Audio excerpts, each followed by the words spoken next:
कभी इस तरफ भी ध्यान दीजिए कि 5000 साल पुरानी सभ्यता, जिसका रिटन इतिहास है, कहते तो बहुत सालों पुरानी है, उस सभ्यता के मानने वालों ने दुनिया को ज्ञान दिया, दुनिया को रोशनी दिखाई। आज वो अपने घर में बगैर रोशनी के बैठा है, क्योंकि ये सिलसिला 5000 साल के बाद जब आप लालची हुए, आपको सर्वाइवल के लिए आपने अपनी पहचान, अपना पहनावा, अपनी मान्यताएं, परंपराएं और मूल्य को ताक पे रख दिया, तो दुनिया ने आपको सीरियस लेना छोड़ दिया। एक झूठ बोला जाता है, आजाद भारत में बोला जाता है, लगातार बोला जाता है, कोई उसकी तरफ ध्यान नहीं देना चाहता। वैसे हमें शब्दों का बड़ा ज्ञान है और शब्दों को लेकर हम बड़े चिंतित रहते हैं। सिंह साहब ने उसकी तरफ इशारा किया, सारे धर्म बराबर हैं। कितना खूबसूरत लगता है हमें ये कहना, हम ये कह के कि कितने खुश होते हैं। लेकिन जो पढ़े लिखे लोग हैं, जो राजनीतिक लोग नहीं हैं, जिन्हें सत्ता में नहीं जाना, जिन्हें वोट बैंक की राजनीति नहीं करनी, जिन्हें वोट नहीं मांगना, इसी समाज में लाखों इंस्टीट्यूशंस हैं, हजारों यूनिवर्सिटीज हैं, पत्रकार हैं, बुद्धिजीवी हैं, बुजुर्ग हैं। आप मुझे बताइए, ये झूठ आप क्यों बोल रहे हैं कि सारे धर्म बराबर हैं? ये झूठ आपको दीमक की तरह खा गया है, और ये सिर्फ आप ही ने आत्मसात किया है, किसी और ने नहीं किया। ये सृष्टि, ये ब्रह्मांड, ये यूनिवर्स, ये कायनात जिस दिन से इसकी उत्पत्ति हुई है और हजारों करोड़ों साल बाद जब तक रहेगी, जब दुनिया में न बीसी था, न एसी था, कोई था नहीं, जब से लेके आज तक और जब तक ये सृष्टि रहेगी, एक ही धर्म था, एक ही धर्म है और एक ही रहेगा, उसका नाम है सनातन। इसलिए धर्म एक है, बाकी सब मजहब हैं। मजहब की किताब होगी, मजहब का कोई पैगंबर होगा। मजहब आते हैं, समाप्त हो जाते हैं। इसीलिए अकबर ने भी एक मजहब निकाला था, दीन इलाही। वो कहां है? ढूंढिए उसको। ये मजहब बनते रहते हैं, बिगड़ते रहते हैं। धर्म न कभी बना है न बिगड़ा है, वो जैसा है वैसे ही रहेगा। दूसरा झूठ हमने बोला, हिंदू मुस्लिम भाई भाई। ये यही हो रहा है, कहीं नहीं हो रहा। भाई का फंडा क्लियर है, भाई कतई कंफ्यूज नहीं है। कंफ्यूज आप हैं। आपको अच्छा लगता है क्योंकि आपको सरवाइव करना है। आप अपने मन की बात 1000 साल के बाद सुन पा रहे हैं। इससे पहले आप अपने मन की बात कहते ही नहीं थे, मन में ही चली जाती थी। लिहाजा हमारे यहां हुआ ये कि जो हिंदू मुस्लिम भाई भाई की बात हुई, कैसे हिंदू मुस्लिम भाई भाई थे? मेरे पुरखे इस देश की आजादी के लिए लड़े, आजादी मिलने के पास आए, नजदीक आए, आजादी मिलती नजर आई। तो आप मुझे बताइए फिर 1946 में क्या हुआ था बंगाल में? 1946 के अंदर कासिम रिजवी ने क्या किया था हैदराबाद में? और क्या एक ही दिन में यह हो गया था? उनको जरूरत थी, मुगलों के जाने के बाद उनकी ये ख्वाहिश थी, उनकी ये डिजायर थी, उनकी एक इच्छा थी कि ये निजाम बना रहे, इसलिए 1857 हुआ। इसीलिए ये नारे गढ़े गए। और आपने क्या किया कि जब आप आजादी के नजदीक आए और इस देश को तथाकथित आजादी, जिसका भारत के रिकॉर्ड में कहीं जिक्र नहीं है कि 15 अगस्त 1947 को भारत आजाद हुआ था, कहीं जिक्र नहीं है। और एक किताब है keeping the crown, keeping the jewel in the crown, the great betrayal of British to India, written by Walter Reed. उस किताब के अंदर ये सारी बातें लिखी हुई हैं कि भारत के नेताओं को इतनी जल्दी थी ट्रांसफर ऑफ पावर की कि माउंटबेटन ने अपने दोस्त को बुलाया, जिनको रेड क्लिफ के नाम से यह देश जानता है। वॉल्टर रीड ने इस किताब में उनका पूरा वर्णन छापा है।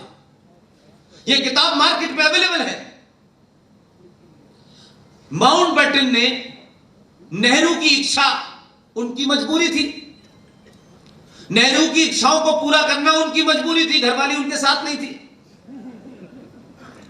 उस कारण उन्होंने अपने दोस्त को, जो हाई स्कूल में माउंटबेटन का दोस्त था, रेड क्लिफ, उनसे कहा कि आप हिंदुस्तान आ जाएं, भारत के बंटवारे का आपको लाइन ड्रॉ करना है।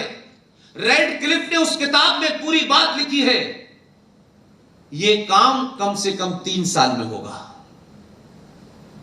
उसमें कह रहे हैं माउंटबेटन, किसी भी कीमत पे पहुंचना है तुम्हें और 3 महीने में पूरा कर देना है। और उसी किताब में ट्रांसफर ऑफ पावर के बाद जो विजनरी देश के 19 साल प्रधानमंत्री रहे, उन्होंने कहा नहीं 3 महीने बहुत है, इससे भी कम करो। रेड क्लिफ कहीं गए नहीं, दिल्ली में भारत का नक्शा लिया और उस पर एक लाइन ड्रॉ कर दी उन्होंने, और यह कहा कि मुझे इतिहास माफ नहीं करेगा।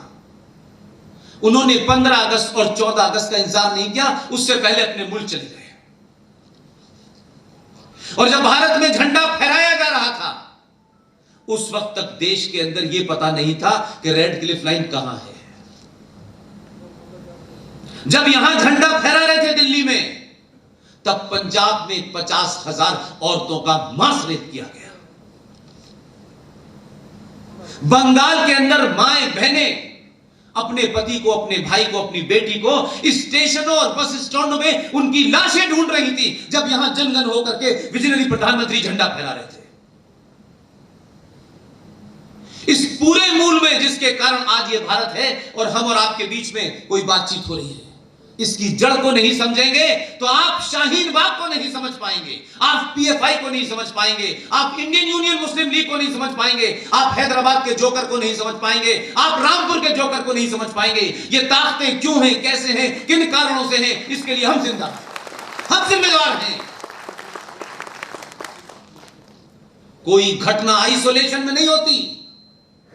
हम अपने नजरअंदाज करने की हमारी बीमारी है, क्योंकि हमको लगता है हमारा टाइम वेस्ट होगा, हमें तो निक्की हेली बनना है, हमें तो अमेरिका में जाकर के चुनाव लड़ने के लिए अपना धर्म बदल कर मजहब इख्तियार कर लेना है, तो क्या फर्क पड़ता है, हमें तो किसी कंपनी का सीईओ बनना है, देश रहे न रहे हम सीईओ जरूर बन जाए। गाली देकर के दो हिंदुस्तान से बाहर जाना बहुत आसान है। ध्यान रखिएगा, जो लोग हिंदुस्तान से बाहर हैं, जिनके रिश्तेदार हिंदुस्तान से बाहर हैं, आपने वहां पुरुषार्थ किया, वहां की आर्थिक स्थिति को मजबूत किया, वहां के समाज के कायदे कानून माने, इस सब के बावजूद भी आप भारतीय हैं। जिस दिन भारत कमजोर होगा, आपकी इज्जत कमजोर हो जाएगी। यह न समझें कि आपके अपने परोपकार के कारण उस देश में आपकी बड़ी इज्जत है। लिहाजा हमारे यहां इस बीमारी को चलाते रहे हम, और वो बीमारी चलते चलते आज तक यहां पहुंची है। हमने तो कल का इतिहास नहीं पढ़ना चाहा, लेकिन आज की समस्या सॉल्व करना चाहते हैं। अरे डॉक्टर के पास भी जाते हो तो डॉक्टर पूछता है हिस्ट्री बताइए, वो भी पूछता है कि आपके खानदान में किसी को डायबिटीज था, किसी को कैंसर की बीमारी हुआ करती थी, वो भी पूछता है, ताकि आपके अंदर जो प्रॉब्लम है कहीं हेरिडिटी तो नहीं है। आप उससे झूठ बोलेंगे तो डॉक्टर इलाज सही नहीं करेगा, उसकी दवा काम नहीं करने वाली। इसलिए आपने सत्ताओं पे ऐसे लोगों को बिठाया जो उस हिस्ट्री को जानना ही नहीं चाहते थे, क्योंकि उस हिस्ट्री की जड़ में वो खुद मौजूद थे। बड़ी मुश्किल से सिंह साहब से जब भी मेरी गुफ्तगू होती है, हम इस बात पे एक राय है कि किसी कीमत पर कैसे भी हालात हो जाएं, यह बात अलग है कि कुछ लोग यकायक राष्ट्रवादी हो गए हों क्योंकि उनको लगता है कि राष्ट्रवाद का मौसम है, राष्ट्रवादी होने में फायदा है। कर्नल RS सिंह उस वक्त जब उस नादिरशाही शक्ति के सामने कोई बोलने की हिम्मत नहीं करता था, तब टेलीविजन पे वो बात कहते थे जो कोई कह नहीं पाता था। इसलिए हमारे बीच में यह सहमति है कि ऑडियंस में दो लोग भी हमको मिलेंगे तो हम दो लोगों को उसी ताकत से पूरी बात बताएंगे। वो देश के किसी कोने में हो, ना हमारी कोई शर्त है, ना हम आने जाने की कोई फीस लेते हैं। हमने कहा हम लोगों ने अपना अपना जीवन जी लिया है। हमको लगता है कि यह समय है कि देश बोलना नहीं चाहता, हम पूरी ताकत के साथ बात बोलेंगे।